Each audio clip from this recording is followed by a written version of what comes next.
Hello guys, so welcome to today's show. My name is CHUKS and you're on GFL TV, the home of football. So if today is the first time we see our program, for you to bring you the latest Arsenal news updates as they drop all over the world. So for now, we'll start with today's news. Our Bayern Munich don't inform people like Mane and Cancelo say they got to come out for their club, and this is now in the midst of Arsenal interest. Now they tell Mane say they don't want him again, it's not part of their future, so they would like to sell him. Now from what I hear, Mane has a 20 million salary at the end of the year, so the reason say they won't sell him for a reduced fee, because it no go make sense to sell him in a high fee and the guy can get a very high salary wey go fit disturb the club wey would like to sign him. So for that reason, Mane is available. So Arsenal, take note, and Arsenal they interested in him, will be linked to him, but Arsenal never come out officially say we want to sign him.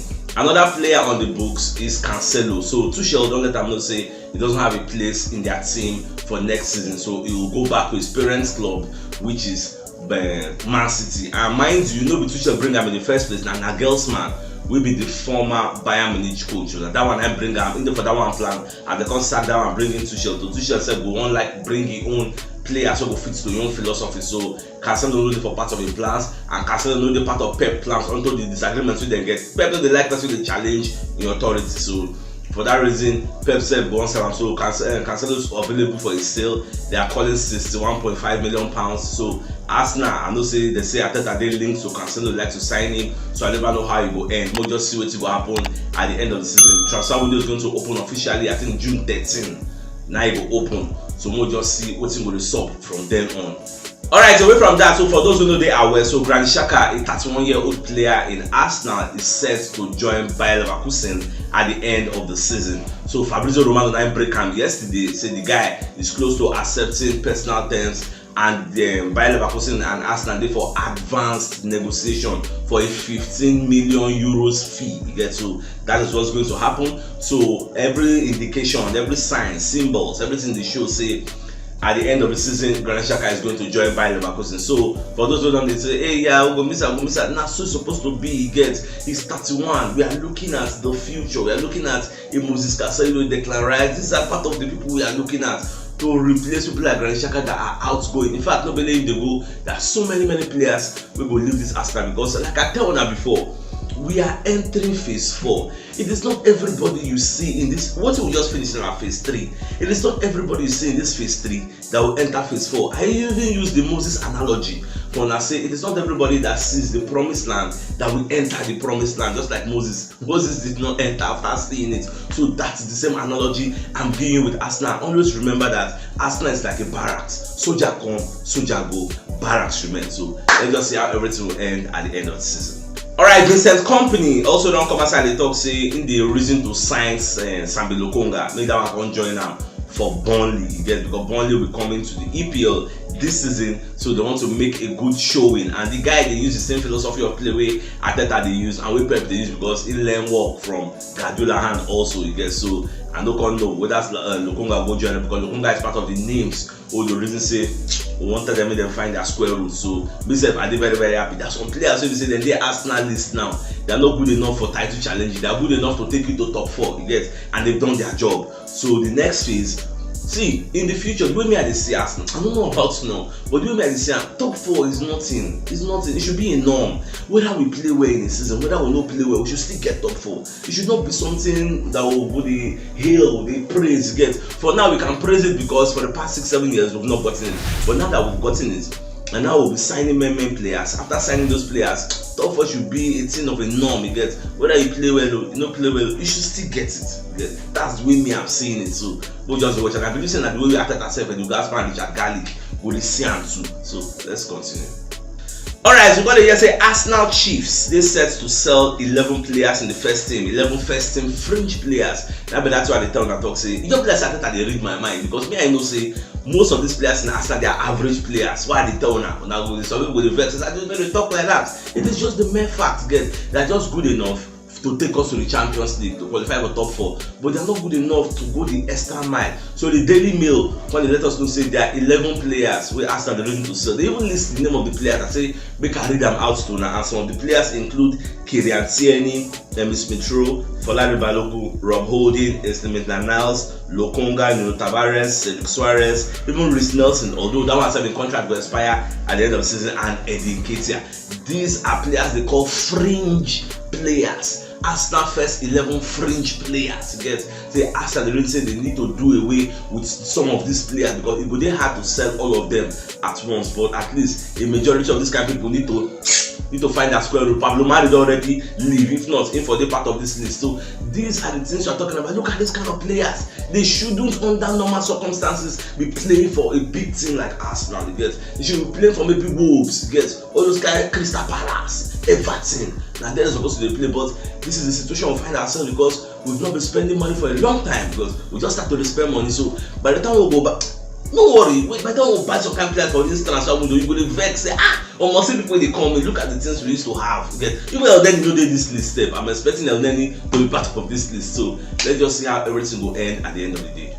Another thing we call it, Saliba is planning to enter a new contract talks with Arsenal because Saliba, I don't just know what's in the whole day. Shena money, Shena, what's be the issue? I don't really know. If na salary, maybe they give a bumper contract because he's an integral member of our squad. It's like he's a good player. Very, very. If he no day, you will miss him. So that's what it is. So whatever he wants, let them give him the money because and here so we get enough flexibility with funds now, especially with us qualifying for Champions League. Champions League guarantees you a certain amount of revenue. You get sales, ticket sales, all those extra gains. People go come buy tickets, go watch. Do you know that in London, in next season, London, Arsenal, the Emirates Stadium is the only place that Champions League football will be played. No Champions League football at Tottenham Hotspur Stadium. No Champions League football at Chelsea. So we are the only place where you will be hearing Champions League anthem. You don't know what it be easy. So it is what it is. Alright, away from that, so Thierry Henry will be Arsenal legend, Igwe. So Baba come and second the advice for Folari Balogun say make the guy go find a club where he go play. Because coming back to Arsenal, let the truth be told. Forget say we get Arsenal affiliation, so we love Arsenal. The truth is, Folari Balogun has no place at Arsenal. He's not the type of people we are looking for.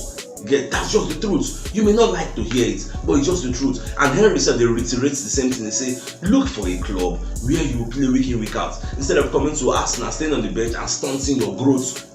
So I don't forget one of that legends said, don't give him the same advice. Say make him go. Nobody him, they advised him, bless him for messing. They advised him with Charlie Patino. So he made two of them go find where then go play. Doesn't make sense. You scoring 19 goals in Ligue 1, now coming to Arsenal and stay on the bench because Arsenal they look for how they will strengthen, they will sign a super winger and a striker if possible. So you can't give how many you be like the fourth name in the pecking order. Come on, it doesn't make a lot of sense. Even in case I said also go out on loan, we should be having somebody coming in that is better than Gabriel Jesus. That person will be for first 11, Jesus will be second 11. You can just say yes, confirm. Jesus will be senior man before calling second 11. People they happy. If they look your bench, you will not say yes. If something they go wrong, you will say Jesus the bench. They can bring in Jesus. Imagine the bench where you get Bukayo Saka for bench. Do you know what that means? That's what we're talking about. There are no sacred cows at Arsenal. Anybody should be benched, you get, as long as what you are bringing to the field of play is not better than the person with the do.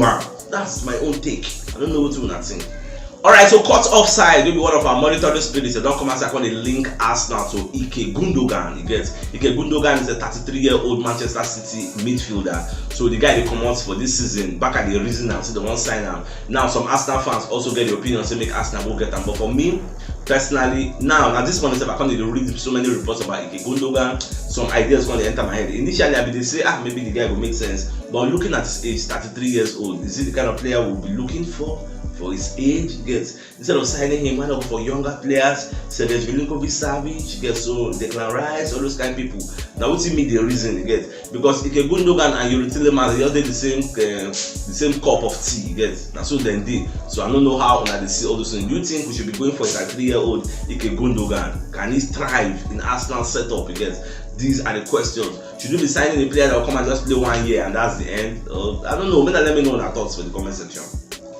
Alright, Simon Jordan, when they talk for Talk Sports, come and going to give you your own opinion about Mikel Arteta. So, but back when you feel say, if Arsenal don't win the league this season, say Arteta no go fit win the league moving forward because he no gets the quality to take the teams to next level. Like Baba don dey talk many things. It can't vex me. I can't even say I did for that platform, that talk spot. Make I clear am on some things. But another thing, I can't look in another way around. You get?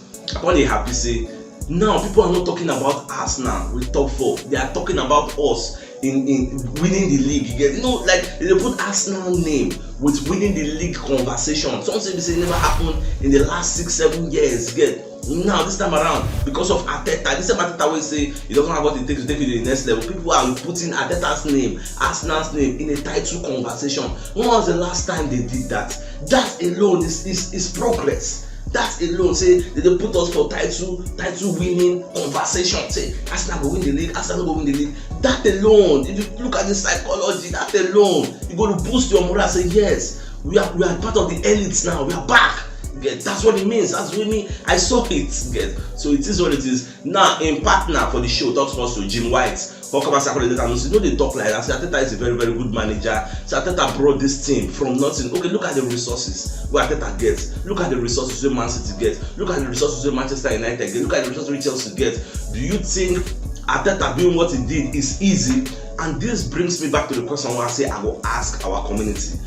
Honestly, without any bias, do you think if they give Pep Guardiola this Arsenal squad, he will win the league? Just let me know your thoughts in the comment section and let me know why. The question is, if they give Pep Guardiola this same Arsenal squad where they give Arteta the way it be, do you think Pep will win the league? Just let me know. Let me know your thoughts in the comment section. Alright, at the same time, I'm going to look the table because many people they talk say Arsenal they don't do well for this season. They do. So I'm going to look the table. Make I see what are the differences between we and this almighty Man City. Make I see whether it's too wide. So I'm going to find out say Arsenal after 36 games, then draw 6, then lose just 5. Yes. Man City after 35 games, then drop 4 and they lose 4. You get? You see the difference? You know much. We draw 2 more than them and we lose 1 more than them. Now apart from that, Man City scored 92 goals with their Erling Haaland and everybody we didn't get. Arsenal scored 83 goals and we no get striker. You understand the differences now? Now, where the major difference can be goal conceded. They have better defense than us, so they concede less goals. They concede about 31, we concede 42.